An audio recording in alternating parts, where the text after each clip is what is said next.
This episode of Inside the Game is brought to you by MSI Gaming. The game just got real. Head to our website at insidethegame.ca, where there you can hit up on the MSI link to get all your PC gaming needs. Now, let's get on with the show. Hey everybody, Drew with Inside the Game. Right now, the COVID-19 virus is affecting everybody around the world and every industry, including ours. Moving forward with Inside the Game, the guys and I have talked and feel it's in our best interest to work remotely from home. So what's that mean for Inside the Game? Well, right now that really just means changing up the format of the show. The green screen behind me won't be a part of the show anymore. There's not much we can do about it. It is in our best interest for our own health and safety, for ourselves, for our family, and for our friends, to do what is best for all of us, and that is to isolate ourselves from a potential threat of the COVID-19. So bear with us as we move forward, and eventually we will get things back to normal. But until then, thank you for watching the show, and stay safe.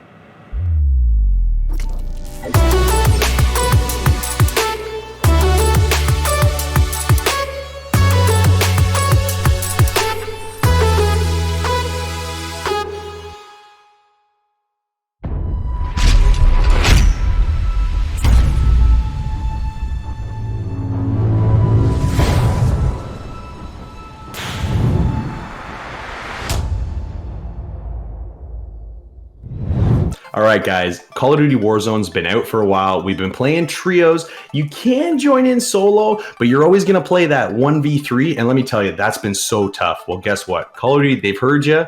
We've got solos in Warzone now, and let me tell you, it is wild. Your same 150 person lobby, it's been unbelievable.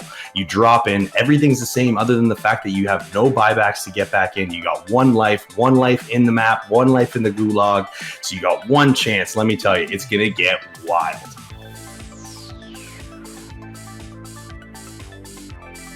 Alright, so if you don't own the Xbox Game Pass for your PC or the Xbox, you definitely should be looking into getting it now. They are adding a couple really great games to both.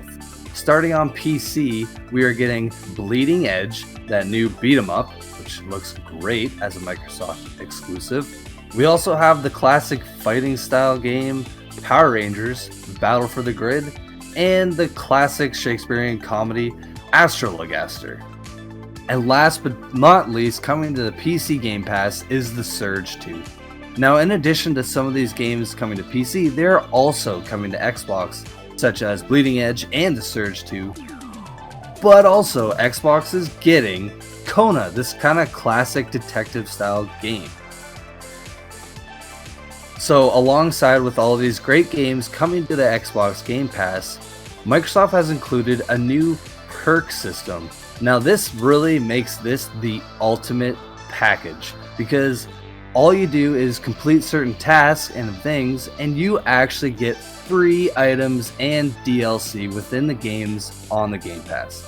Now, we haven't gotten all the details, but that just in itself sounds fantastic. So unfortunately, with all these great games, we have to say goodbye to some other games.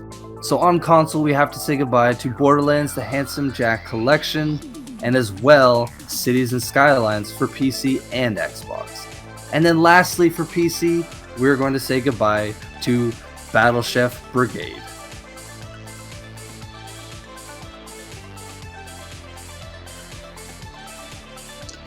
Unless you were a die-hard gamer and Samsung fan, you might not have known, but Samsung had its own PC to mobile streaming service. This one was called Play Galaxy Link, and unfortunately they are shutting it now after only 4 months of being in beta. Starting on March 27th, it will be unavailable going forward, and they didn't have a whole lot to say about it other than internal policy changes. What we think that means, and likely what it is with xCloud around the corner, is Samsung's partnership with Microsoft will dictate kind of where they throw their resources going forward.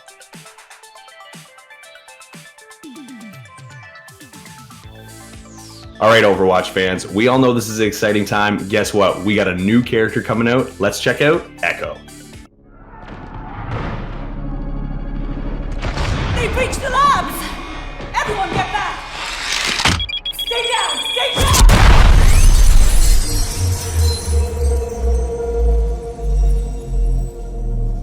So, this is it. Did I make the world a better place? Today, we welcome Dr. Liao to Omnica Corporation. They had every reason to doubt me. You should join us. But I helped create the Omnics. And who better to help us fight them? And only Overwatch believed. You are my life's work. You will be everything I dreamed. All I wanted, all I needed, was to help the world. And so she created me. Her legacy. Her promise. Her echo.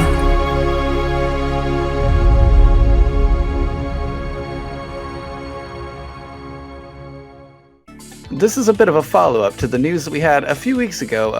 The Vive releasing their new Pro Line VR new headset experience. This one is the Vive Cosmos Elite, and it starts at a whopping $899 American.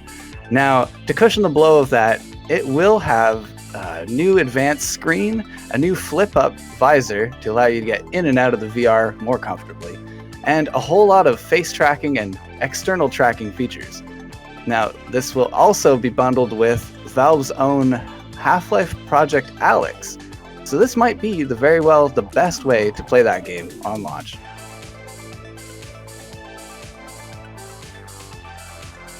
Yesterday, Sony held their GDC conference digitally. This was obviously focused for GDC, the Games Developers Conference.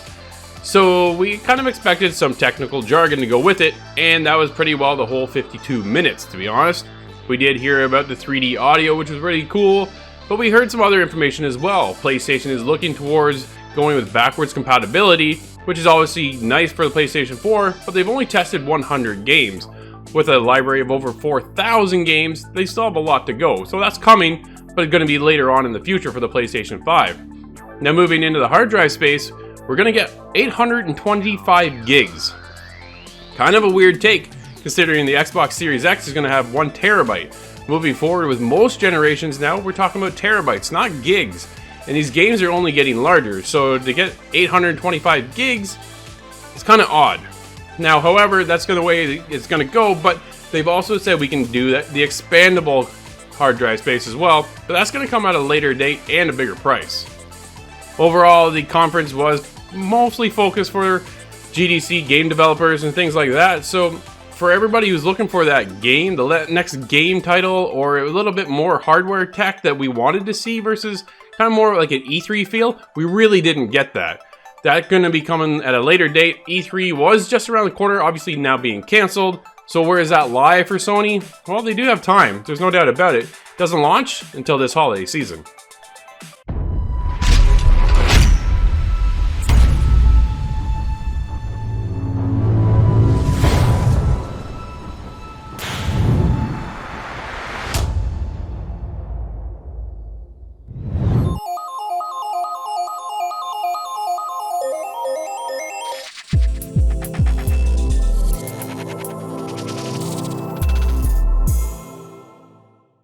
All right, Scott, this week we're checking out the Wastelands of the Dreadlands.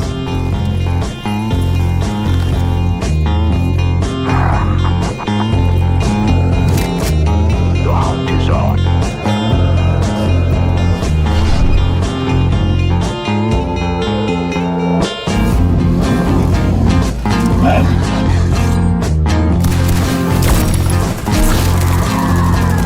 Now do it.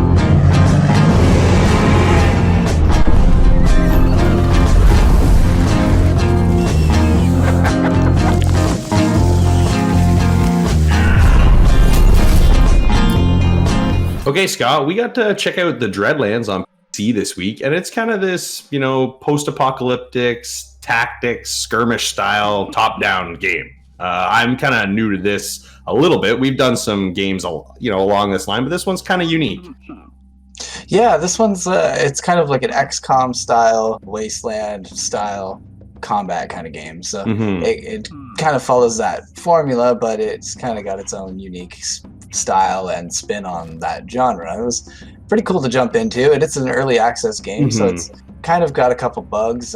You were mentioning earlier, we kept crashing. I had a couple crashes, mid-session. I mean, nothing major, but enough to disrupt my gameplay. So it was a little difficult in that sense to move forward at points, because you're in the middle of something and it crashes on you. So it is frustrating, but again, you kind of give it that leeway because it is early access. There's going to be problems. Nice thing is I get prompted after the crash, to let them know when it crashed and what was going on in the game. So they are taking community involvement in hopes to improve the game when it comes to full release. So for me, I mean, that is nice to see, but again, also frustrating when you got certain hiccups. But when we first kind of jump into this game, the art style, the graphics, they're nothing special. I mean, I kind of, when you play PC games, expectations can be through the roof, or, it depends on really what you're playing. And this game, doesn't call for these, huge environments and beautiful worlds. But for the most part, I think, passable graphics, it makes sense to me. The character models don't have a ton of detail, but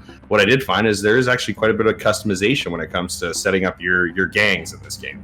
Yeah, it's kind of cool how this one's more of a mix between like individualistic type, like a squad that you keep and always work, and instead of being the kind of just unit types you pick and buy from. I like that because that's kind of the more thing I'm used to, where it's just kind of generic units. But that being said, it was kind of really difficult to figure out kind of how to tweak my characters or how to use each one properly without the kind of explanation that I think was required. But I was playing the users that have the totems, the animal kin, and they have quite a different style to them than the other faction. But I just found it really complicated knowing which units to actually focus on. It was just a lot gets lost in those screens because there's a lot of information presented to you, especially in the inventory system. Yes, there's a lot of pop-up info windows when you hover over something. Pretty much anything in this game, there's a lot of information about it. I mean, it's overwhelming at first because you are trying to learn the game and try to figure everything else that is going on. But at the same time, I like the fact that there are some explanation, but because there is so much, it feels a little overwhelming. So you do kind of get lost in all these dialogue windows that keep popping up while you're also trying to figure out how to actually play the game. And for me, when I was playing the game, I thought, some of the action, everything was good. I liked the ranged weapons and how things worked as far as the gameplay. The one thing I didn't really like is actually how I moved around the map with the ASDW key and moving around and the rotating in the map. I just felt like it was almost kind of like chunky, you know what I mean? Like it didn't feel as smooth when I was moving through the environment as maybe some other like RTS style games are when you're moving around that top down view and it's a little more flowing. This felt a little more, I don't know, a little janky, I guess. And for me, it was kind of like, it's just something I noticed. Yeah, I noticed that too, because as soon as I started rotating the camera around, I would lose my track of where anything was. But it was because the environments, when it comes to combat, just kind of became very samey. They're the same set pieces, kind of junker boxes. Yeah, you see the same things or the same, iterations of the same things over and over again when you get into these battlefields. And again, I mean, it feels like we're kind of knocking this one a little bit. The gameplay overall, I think, was solid. There are some issues when it comes to, trying to get your inventory system picked out in game. I found that very difficult. I was really only able to pull up my inventory when I was ever at a store or a kind of a merchant type spot. And for me, that's like, okay, well, I should just be able to get in there and, just check my guy's inventory at all times, because there's things like ammo that you don't have a ton of, but ranged weapons are a very big part of this game. And you always have to make sure you've got that. So really the only place to check is to be at the merchant, other than just a small little bit of info you get on the bottom screen where your gang cards are showing the player cards. And for me, it was just like, there are some things missing, but I do like this game. I was actually having fun playing it. And I think if this game, takes some of the issues they got now and moving forward, tweak it a little bit, I think there's some serious potential here for a game that could actually be a lot of fun, because it is kind of unique for the genre that it's in. Yeah, well, it has the certain features like the weird PvP kind of integration. Like I saw another gang running around, and I wasn't sure exactly what I was seeing. I didn't know if it was Yeah, AI or if it was indeed another exactly. player. And you don't always know that, and they can these PvP, and either get in a fight or you can cooperate and take on another gang of people, which I thought was actually pretty cool. And that's not something you're always going to see. Yeah, the fact that you could like team up is really cool to me in a game like this, because the other ones that I've played have been all single player only or competitive, but you're locked in those arenas. So I like the idea that you could progress with somebody and kind of build up your faction, because that's kind of what you're doing on the main world map, is going around and building stuff up and returning to your camp. And yeah, essentially you're kind stuff. of always changing the people you have in your squad or your gang, and they kind of call it in this game. And with the early access, we don't get all those features unlocked, so we can't really get to explore this game in its entirety. But the taste that we have gotten thus far, I think, has been good. But because we are in that early access stage, I think those things are expected. We are going to have the problems, and we have seen them. But I don't know if it's enough to turn people away from wanting to check out this game come full release. So, given what we've kind of said about this game already, going into this, would you recommend this title to a new player, or would you not recommend this one? Well, I think I gave myself away a little bit there. But you know what? I have had a lot of fun playing this because it's not a game I'm necessarily always going to get into. And it was a little refreshing for me because it is so different from the genre that it is in. But there are some glaring issues that kind of make it a problem. The crashes for me. But you know what? Overall, I still had a lot of fun jumping in, and I still jump back in it even with the problems. So you know what? I got to recommend this one. Yeah, I'm much in the same boat there. I think this is a really interesting take on the genre, and if you're into this kind of game, I think there's enough here to definitely warrant checking it out. I would recommend.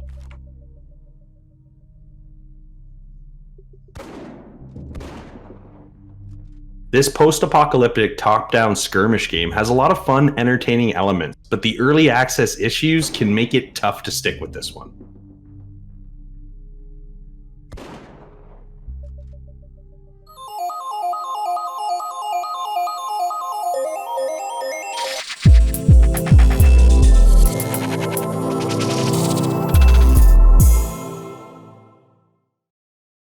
Well, Nate, the pros aren't playing ball, but we are.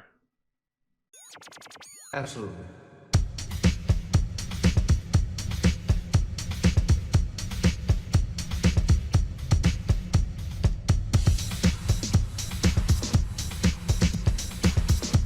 Damn. Nate, you and I jumped into MLB The Show 20, so big shout out to PlayStation for sending us a review code. Now, what did you think coming into 20 versus 19? Because when you're playing a sports title, they only really have a 9-month turnaround process, so they're already kind of hammering on the next game, and there's only so much they can do typically moving forward instead of revamping a brand new game. Like, it's not a sequel, it's more like an iteration. Yeah, so I would say that most sports games, they do like those little minor tweaks, and I often find they tend to kind of sometimes screw with the AI or just kind of tweak, especially with hockey. They'll kind of play with the poke check and it'll just ruin it. But in this game, they've really kind of but just made the batting better. Yeah, they implemented a new system this year, and it's one of those minor changes, but I feel it made a lot of difference moving forward into this game because they've added a true pitcher's pitch and a true hitting mechanic now. It's got 3 dots down the center this year that they've added to the game.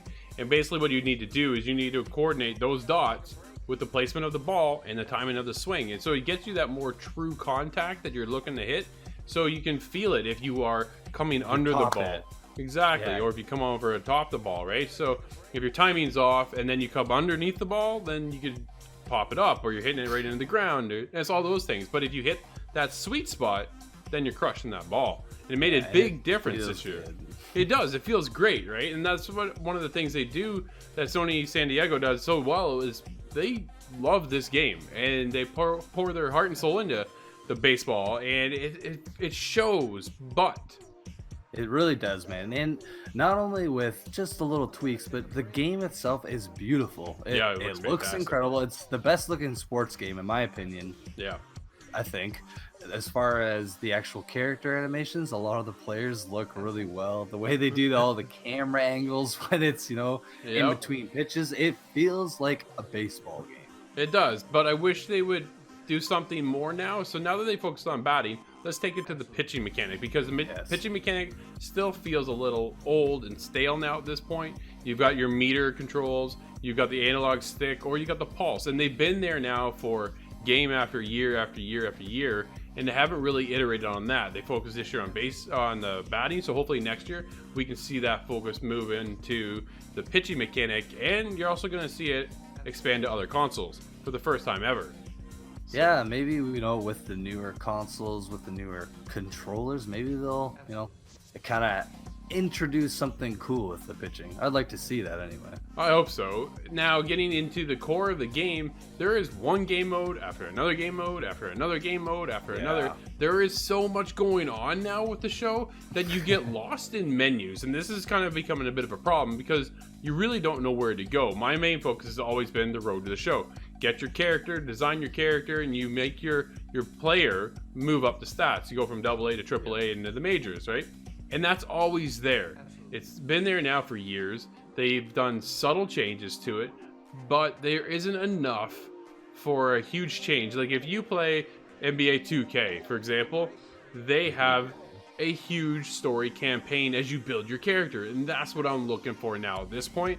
I've been carrying my character over for years with MLB The Show for the road to the show, because you can always import your save file, which is awesome, and I really appreciate that aspect to it. But at the same time, I want to see different changes. I want the dialogue tree is there, but it's so stale and boring. It doesn't really matter. So this is my second my second version or second time playing an MLB The Show game. Yeah. And it is just very dated. All the dialogue, it's just very boring in between games, It's just like you choose 4 options, and you can either kind of be a cocky jerk, or you can be a team supporter, and they're all kind of it doesn't seem like they have much effect. They give you certain perks, but I don't know. It's like you said, it's dated, man. Like I've played NHL, let's say 2012, and it kind of has the same storyline as MLB 20. That's kind of saying something. There's no personality now with your player, right? So you're kind of just going through the motions. I feel going through the game, building my character and trying to improve them to get into the majors. But at the same time, they've taken out this formula that allowed you to aim at certain aspects of your character. So if you wanted to focus on right-handed hitting, you can, or right-handed batting, you can, right? Now it's like a fair system, and if you do well this week on this game, then that stat improves. But if you don't do well on this part, then that stat goes down. So you're not able to go in like a true RPG in a sense and focus on building your character and putting attributes where you feel they should be, versus being forced of, okay, you did well here, so that's going to go up, where you didn't do so well, so that's going to go down. Like I'm not a bunting guy. I don't honestly feel much like bunting's not a big thing when it comes to, I think, gamers per se, because we all want to just crush that ball. Let's face it, we want to see the home run go, right? So I'm not going to spend a lot of time focusing on the bunting aspect of the game. So instead of working on that and maybe improving that, I can take those stats and put it towards a power hitter or something along that line. And you don't have that anymore. Now they've got the Showdown, and they've got Diamond Dynasty and franchise mode, where you can sink a lot of time in. But man, when you dive into these game modes, you're there for a long time. You can jump in and play a 3-inning game, but at the same time, you're coming back out and then doing it all over again and doing it all over again. And you're trying to get the next card so you can implement that player into your roster and then move back and forth, and you're trading cards. You know what is really cool? If you're a die-hard MLB The Show fan, I think you're going to really enjoy this step moving forward. But to me, it's just like little minor changes that just aren't enough to kind of carry where I want to see it go. Well, Nate, we crushed some balls. We've thrown a couple around as well. What do you score in MLB The Show 20 this year? All right, man. So, like we've talked about, there's those little few changes that they've done that are a big improvement in my opinion. The batting is refined and awesome, but I really would like to see the road to the show just get some more love and care. So I'm gonna have to still give it an 8. This game is fantastic, but not quite the 9-10 part. Yeah, I think you're right on. Honestly, graphically, the game is outstanding. It's one of the best sports games you will ever have the opportunity to play. If you are a fan of baseball, I think it's a must-get for you. But I just want to see Road to the Show innovate and reiterate some of its mechanics a little bit more, and maybe kind of bring a story and some personality to the character. Because my player is boring, doesn't say a word, he's really dull. But when you go to all the other game modes, there is so much content now within the game. If they can refine that you're not getting lost a little bit, I think that'll help get new players involved in it as well. So I'm there with an 8 as well. Nice.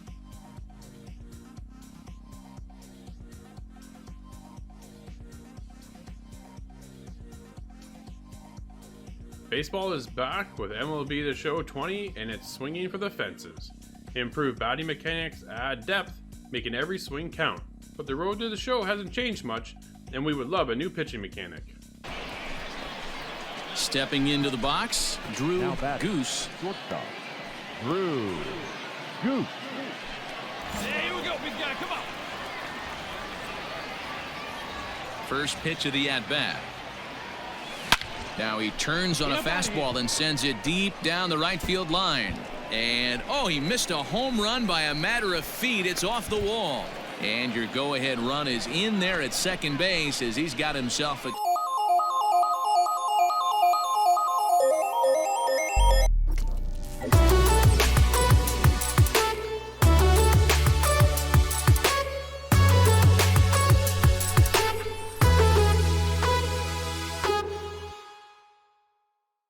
All right, guys, so obviously right now what's going on in the world is the coronavirus. COVID-19 is affecting everything to the point where right now we are recording from home. Yeah. So our biggest discussion, though, right now is what happens to E3, because E3 is taking a hit and they've had to cancel the event, just like every other event right now in the world. But what we've seen over in the past few years, we've seen the decline of E3 hitting as well. So now moving forward, because of COVID-19 and the fact that they've had to actually cancel the entire event, what does this mean for the future of E3? Well, you got to think about it, right? Everything that's going on right now, it was bound to happen that E3 was going to get canceled. Every event its size, anything close to its size is being shut down. Everything's getting shut down right now. But everybody's now moving to an online platform to release their information. So, nobody's really going to miss out on anything other than the physical presence of being there at the event. But at the same time, maybe having all these companies and developers move in, do these online events and releases and things like that may, kind of lead into something, more progressive as the years go on. E3 becomes even less of a factor because now there's just more ways to get that information out to people. It seems like it was going to do that anyways. The trend was that E3 was kind of falling apart and it was going to be separate and online. Yeah. Now I think there's almost a new unity in the sense that all of them now have to go to an online platform. Yeah, at least they're all on the same even playing field again.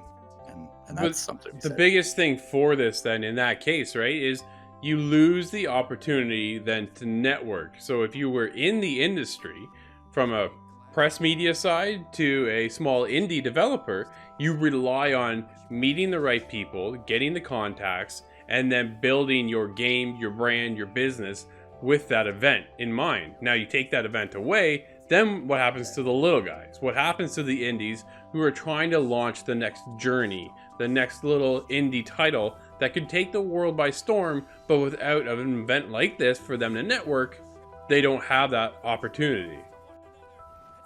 Yeah. It's tough. It is tough, man. I think Xbox, they've kind of last year they took the reins on E3, and I think obviously this is going to hurt them a bit, but moving forward, I know that I think with the Series X, they're really going to focus on the indie. And I don't think E3 is going to go anywhere, honestly. It might not be as big as it used to be because so many things and so many people are backing down. Yeah. But I really think Xbox will kind of do their iteration of it moving forward. It'll be interesting to see what happens moving. This year, already before the event even went, Sony was already out of the event, right? Sony wasn't even going to be there. Sony wasn't like there early, yeah. Exactly. Sony had no intentions of being there because they want to hold the message and then be able to kind of showcase what they want to their audience and not have to worry about exactly, right? Everybody else. So that way they're able to do this to their own liking. And Xbox is doing the same. They're at E3. They have a presence there, but they're not actually a part of E3, right? They're out across the street in their own convention. Doing their own thing. Exactly. That's so weird to me still. Well, it kind of is, but that's how they're still kind of portraying and holding their message, is by holding it across the road, right? It takes a lot of money to put together to host E3, to build E3. We saw Jeff Keighley this year bail out of E3. Whether or not that had anything to do with the COVID-19, I think it was a little too early at that point. This is just kind of all recent. But the way he said that the direction of E3 was heading, he wasn't liking it at all. So then they brought in other sponsors and other things, and then they were falling off as well. So this year, as a whole, part of me wonders that canceling E3 might have been the saving grace, because it sounded more of a disaster than an actual well put together show that was going to turn around. Like, don't get me wrong, every year at E3, it's like Christmas for us. I look forward to seeing E3 every year. I want to see what the next big title is. I want to see who's pushing what, and especially this year too, of all years for this to happen. Xbox, Sony, bringing out the next console. I wanted to see this. Exactly, right? Yeah, it's huge, right? What a big year. We've talked about 2020 since last year, and now all these 2020 events are getting canceled, and it's like, you know, the exposure's there. We're learning things. You know, we learned about PlayStation 5, and, you know, we see what Xbox has got going on now too. But again, it's just not being able to have that community, like you said, Drew, to showcase certain things that maybe if you weren't at the event, you'd never know about, right? Because, I mean, as we know, there's lots of games out there, and we try to get as many as we can, but we miss a ton of them, right? Yeah. So when you lose events like this, even if they just go online solely, you're going to lose a lot of that structure, and, you know, it'll lose a lot of that volume when it comes to what you're taking in and what you're seeing when it comes to being at events like that. Well, and a lot of the fun too, because as we've come to find out, those events, the live things, the expos, they're on the great ground kind of thing, like that's the most fun to partake in. And for sure. You know, I don't want to see that disappear entirely, but it's a weird time we live in now. Well, for sure. Yeah. We look at, so for instance, like this year we went to EGLX, right? If we wouldn't have gone there, would we have played Skyweaver? Would we have played Clan O'Connell? Probably not. Foregone, right? I know, it's all those great games. Exactly. So the guys at that scale, that is basically an indie developer on the rise, doesn't have the opportunity then to get their game out there and showcase it. So hopefully, on our side, we can try to contact as many of these people that are going to be missing out on E3, and maybe we can help them and promote them on our show the best we can. But at the same time, they don't have the networking with the bigger developers, like talking to Xbox and all these guys. Like the opportunity there is just such a huge loss, and a lot of people that watch E3 don't quite see that aspect of E3, right? They don't understand that the indies are relying on something like this. This is what their whole bread and butter is based off of, is trying to get into E3 and trying to get into PAX and trying to get into these events where they're able to communicate to other people,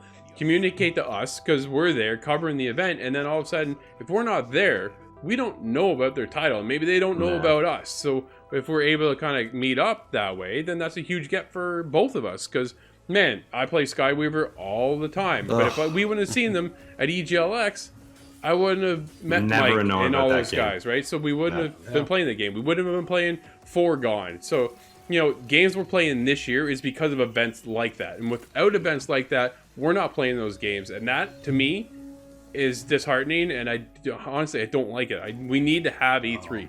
But what are they going to do to be able to save E3? Because I feel E3 is in trouble. It really is. They better not just go this digital route that we've been, seeing more and more lately. Like you guys said, the hands-on experience, there's just nothing next to it. No, you can't beat it. Yeah. No, hopefully in the future, once we get past all this outbreak, that we'll see maybe a resurgence in enthusiasm around kind of events like that. as people kind of creep out of the cave again. Yeah, because it's definitely going to be a slow return to events like that, right? I mean, you know, they push off this year's event, and coming into next year, who knows? By this time next year, things could be totally clear and everything will be fine. But there is that chance that, you know, there are these lingering effects, and these events will still suffer because people don't want to be in large crowds still. I mean, things are day to day here, so I mean, we talk a year ahead. It's, you know, there's so many different things can happen, but at the same time, they're all variables, right? So with events like E3 that are struggling, you know, to capture that audience like it used to, you know, these are all factors that play into it really struggling. So they're going to have to do something pretty impressive next year, I think, for it to really, you know, take off again. Yeah, absolutely.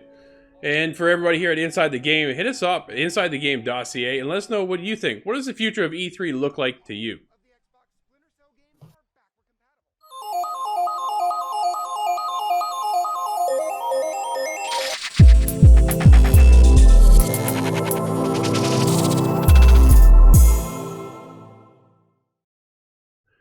Nate, we're back with the final countdown for Ori and the Will of the Wisps.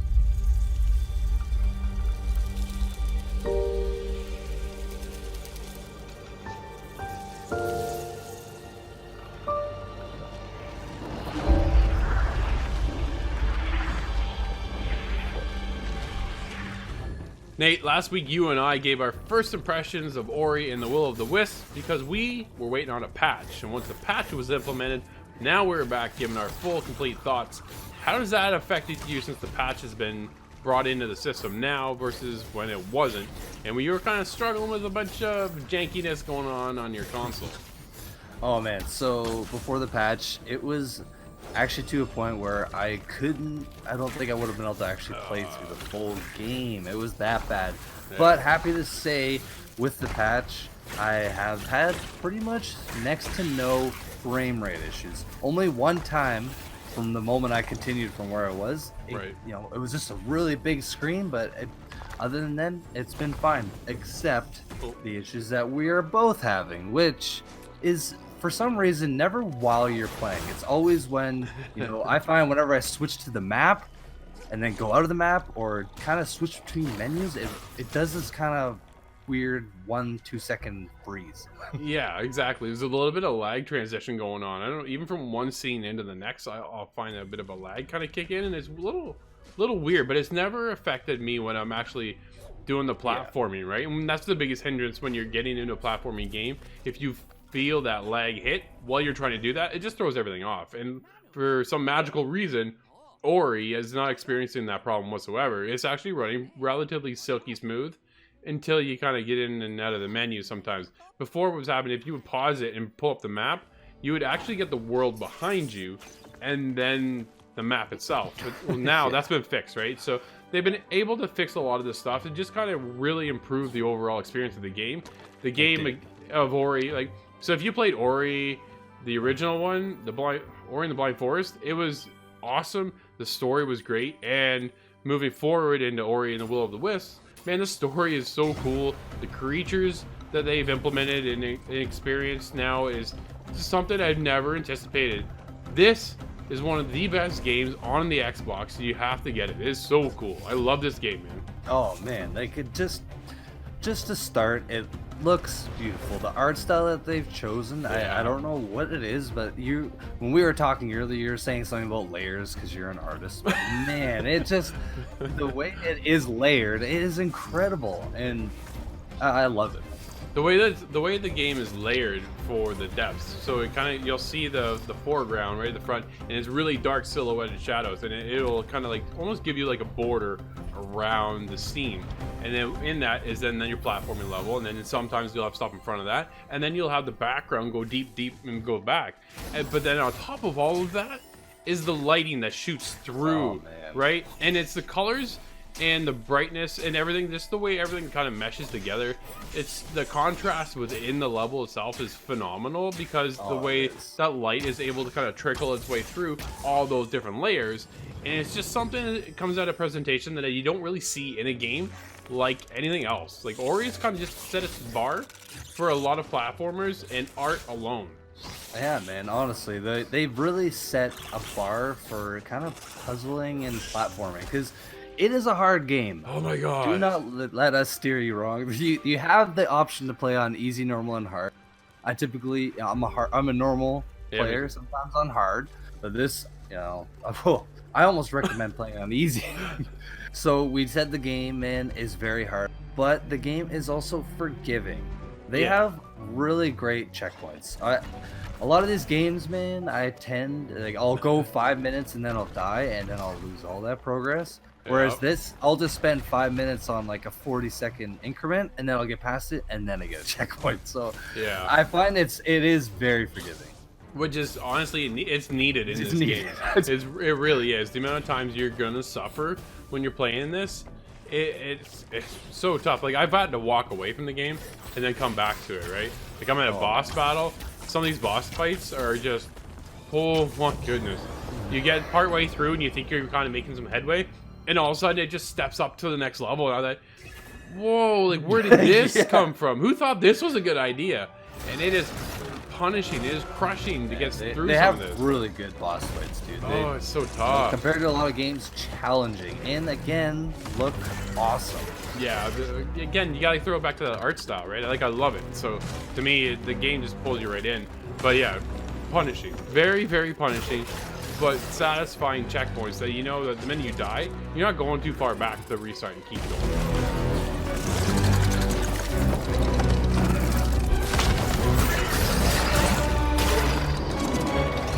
So this game, it's not just a linear story. There's actually, they kind of really leave it up to you to go a direction that you want to. Granted, you have to unlock certain abilities to traverse certain areas. Yes. But game, there is so much content in it. There are tons of collectibles, skills to unlock, and abilities. It's crazy. It is cool. You know what? It's when it comes to the abilities and that, the fact that they're locked when you get started, but when you enter into a new area and you unlock that ability, it then makes a lot of sense as to why it was locked, but then unlocked, and then you're able to use it. Like there's one part where you'll see a bunch of sand, and you can't go through the sand.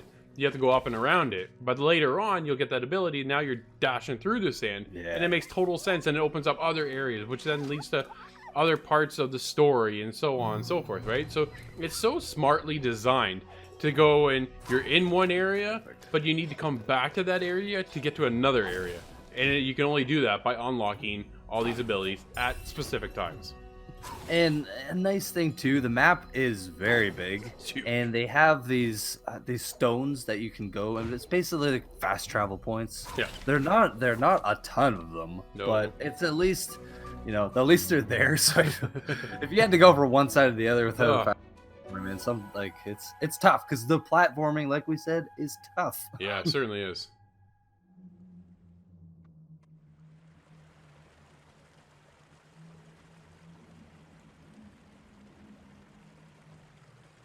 Well, Nate, now that the patch is implemented, what do you score in Ori and the Will of the Wisps? Well, man, it was a tough one at first because that was the jankiness was overbearing. Yeah. But now it is completely changed. The game, I've gotten even further. It is beautiful. The bosses are getting even tougher. Yeah. I'm gonna have to give this, man, a 9.5, man. It's actually almost perfect. Dude, it really elevated from that patch, right? That patch made a world of difference. All the bug fixes practically are there. The jankiness is very, very minimal. We're only getting a couple transitional parts of lag. So a lot of that's been fixed. Everything's working the way it should be. It's silky smooth. I love this game. I'm there. It's a 9.5 as well. With the patch done on day one, this game now feels complete.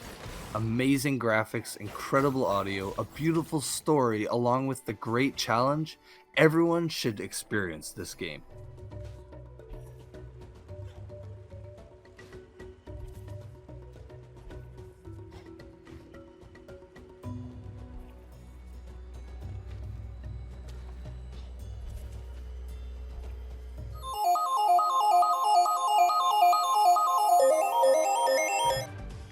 This is Mobile Mention, where we tell you about a mobile game that caught our attention. This week, it's Sonic Forces. This came out in support of the Sonic the Hedgehog movie that was in theaters recently. You can see that this game is pretty simple, but it's just a racer where you fight actual people online. There isn't a whole lot to do other than pick the right lane at the right time, get as many rings as you can, use those power-ups against enemies, and avoid the obstacles so you can get to the finish line first. Even though this is a pretty simple game and the controls are pretty basic, there's still a lot of fun to be had when you're actually racing against real people. It's kind of one of those games that you can play and not think a whole lot about. Although in between races, you do have the chance to switch out characters, change some abilities, and unlock tokens to get more abilities.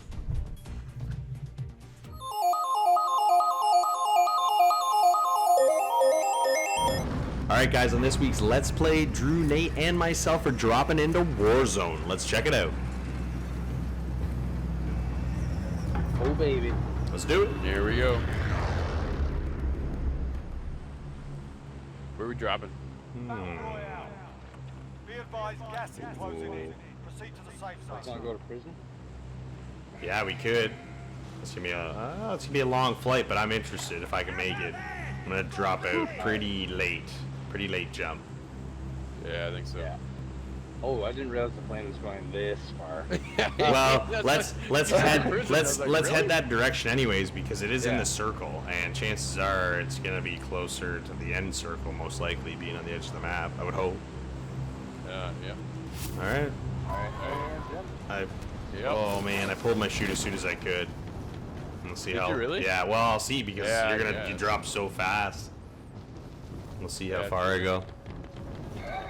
It's not like PUBG. I can't get that far, and you can't use your redeployed whatever there with Fortnite, right? Mm-hmm. We were gonna get close. Free look. Yeah, we get pretty good. I'm Nate's the highest. I'm there, and Drew, you're the lowest. Basically, wherever you can go, we'll go. Tom, better get out of the car. Oh, whoa. Oh, come on, man! Really? Oh, I'm in trouble. That was really close. Oh, you gotta be kidding me. Oh, you dead? Dead? Yep. What happened? Dead. The zone. Let's go. You're up, soldier. Alright, I couldn't award you there, Nate. Let's go. That's good. How's it looking over here, guys? Is there anybody over here? I don't see A anybody. couple people dropping, but ooh, I gotta come very close. I have no guns up. Sure, I'm right here. I won't have a second life.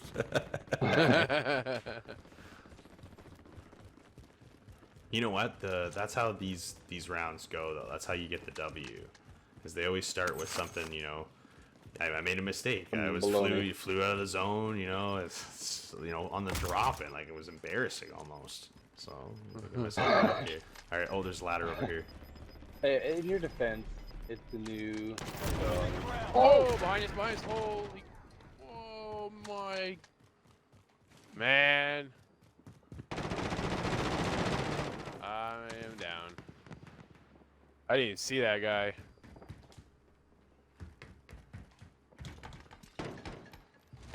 I'm bleeding out. Oh man! Whenever you guys are done cleaning up. Oh, Nate's not cleaning up. Alright, 2 off time. Oh no! Oh no! Yeah, me too. Oh man! They'll fight for a chance to redeploy. Alright. Oh man, how many times I gotta shoot that guy? Give me a break. I took one of them down, and I lit the other guy up. Yeah, I'm done. Alright. Shot. That's alright. Now I get a little footage of you guys. Here we go. A little gulag action. Oh boy. No Oh, one you wants nailed to see him. that. You nailed him with the rock. I got him. I hit him. Oh no, Nate. Overtime. They're in overtime. Gotta get on the flag. Oh, it's automatic. I'm such a noob. I don't even know these guns. Middle, I think. Oh, nice try, man. Nice try. Where to now? Or I'm the son, and here are my 2 dads. Jeez. Let's go. Oh yeah. All right. Into the base. Going in hot. Yeah. Might be a little busy. We'll see.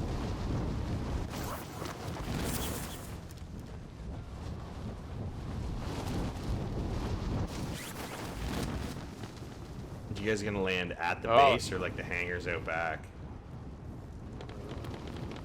I'm getting shot at? I can hear shots fired. You want to go? Land way back there. Okay, I'm gonna land at this one. Okay, I'll land on the one to the right. Oh, dude, see if I can. Alright, moving up.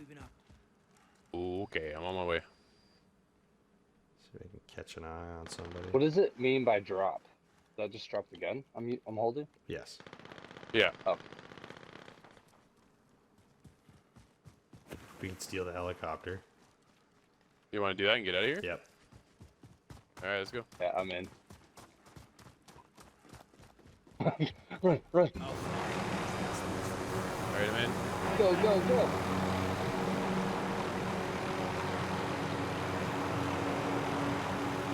I don't see anything. But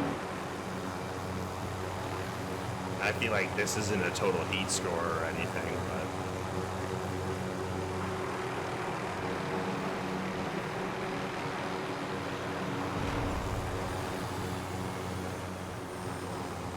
offload everyone. bail it. We got a buy shop here. You know, get some plates or something if you need them. And a green scar here. Okay. That helicopter's still winding down. I've been here before. Oh, I have an RPG. Should I use that with the scar? Yeah. Oh, I don't know. I don't know how many rockets you have. That's. Oh yeah. Oh, one. That's true. Yeah, I find I don't find them overly handy. Does anybody have room for extra plates? I dropped an extra one there. Yeah, I've only got one extra on me. Nice, I just grabbed $2,000. Oh, sweet. Oh, what is this? I think I got like a turret or something. Alright, where's that shop going? Okay, I'll grab those I got extra some money. plates. Whoa. Oh, that sounds close. Here's another green assault rifle. Somebody's interested. It's got a self-revive kit for myself. Good to go there. Yeah. Those are handy. Especially in this. Oh yeah, that's sweet. I actually don't know if we can get back up on that building with the helicopter, so we're gonna have to move from here. Okay. Wait. Like half the circle is out of bounds, which is kind of ridiculous. Yeah, I saw that. Yeah, it was a bad circle. Oh, I got a chest up here. Oh, ooh, I'm gonna take this. Okay. No one wants a common SMG, eh? No, but thanks for offering. Want the orange revolver here? I don't know if I don't know if I want that. As, No. You know what? Screw it. I'll take it as a secondary. Why not? It's got a dot sight on. It might actually be handy. These things are hard to hit with though, but they do a lot of damage. I'm down below. Oh, I'm gonna hurt myself. Oh wow, that didn't hurt me. What? I'm a superhero. There's a contract going. Okay. Whoa! I got company. Oh crap. Inside? Uh-huh. Okay, hold up. Oh, come on! No way! I even said a claymore. He went right through the claymore. Wow. Okay, I got dead silence in the That's closet. Yeah, me too. Alright, I'm in the gulag. Your teammate was sent to the gulag. They'll fight. He's in here.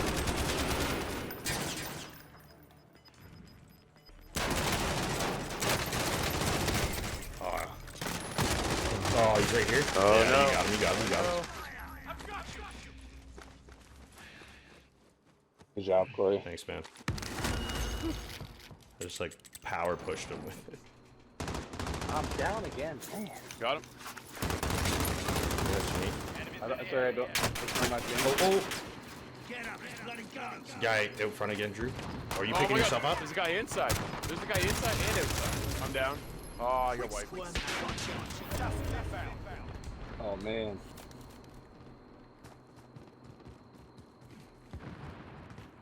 Ah, man. I had 10 grand on me. I had $12,000. Oh man, Heartbreak City, boy. Oh, that's a story. Got him. Nice. Good job. Alright, you guys need some cash and to bring me back. Yep, I agree.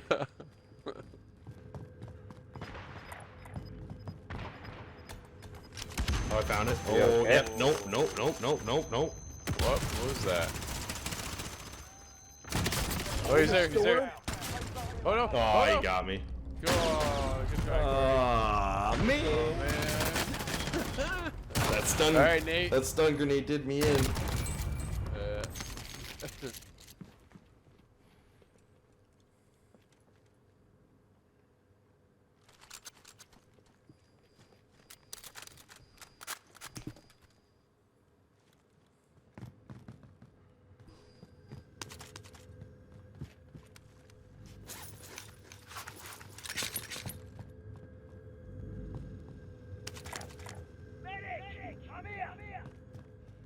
How much money you got there, Nate? $2 grand. Oh. There, get some more. Go get some more, buddy. Might be in trouble, pal. Oh, hey. Oh, the bounty. You 5,400 if you get that guy. But that's gonna be tough. I feel like other people are gunning for that guy. There's a lot of action where you're at right now.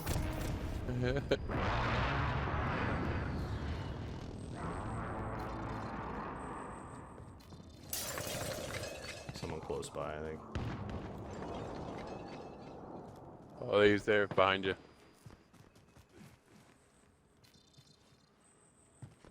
Oh, the storm.